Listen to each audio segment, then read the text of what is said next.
Well, we did it. We lost again.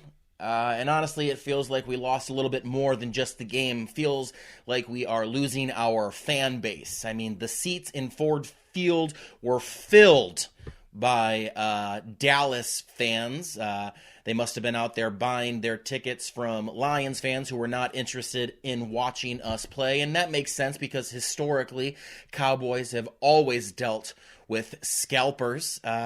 Yeah, it felt like we were playing in Texas today rather than Detroit. It feels like our pride is dying, and I'm embarrassed to have put us in that position. So, questions? How do you stop an offense like that? Well, from a preparation standpoint, the Dallas Cowboys players present perplexing problems and a pile of them. I mean, that offense is a disaster waiting to happen. And how do you handle a disaster? I turned to the Weather Channel, and that's when I had my aha moment. You prepare for the Dallas Cowboys offense the same way that folks prepare for natural disasters, tornadoes, tsunamis, earthquakes. You just try and get out of harm's way, okay? That's all you can do. When those deep balls start raining down on you, move aside. Stay safe. When Hurricane Zeke is rumbling towards you, get out of its path, all right? That's what we did. A lot of drills inspired by the emergency broadcast system, because when you're facing the Dallas Cowboys offense, you handle them the same way you would handle an act of God.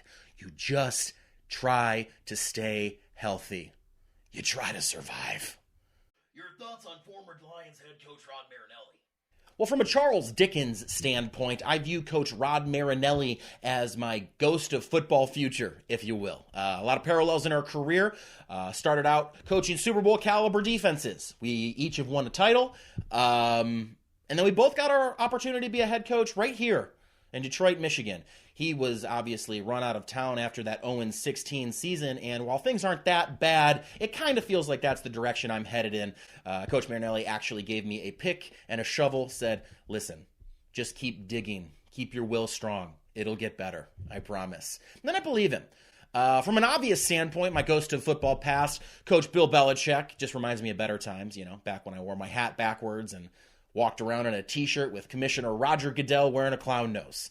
Simpler times, better times, when I wasn't worried so much about winning one game because I was focused on winning championships. And then, from an embarrassing standpoint, the ghost of football present is me.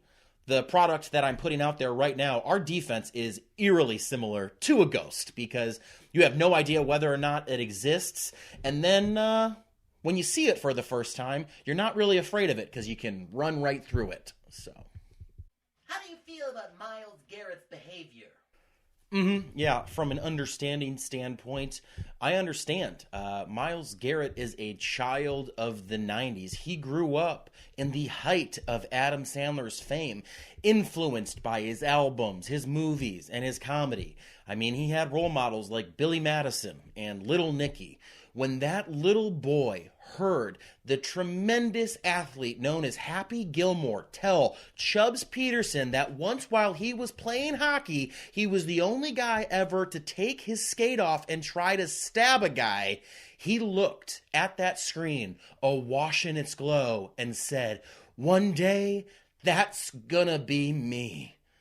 But little Myles was not destined for hockey or for golf. Football was his path, and the skate transformed into a helmet, and the failed stabbing turned into an attempted blunt force trauma, and he adapted, and his dreams came true. You don't believe me? Look at the tape. The sound bite's right there. He says it as he's being forced off the field. He said to Mason Rudolph, and you can count on me waiting for you in the parking lot.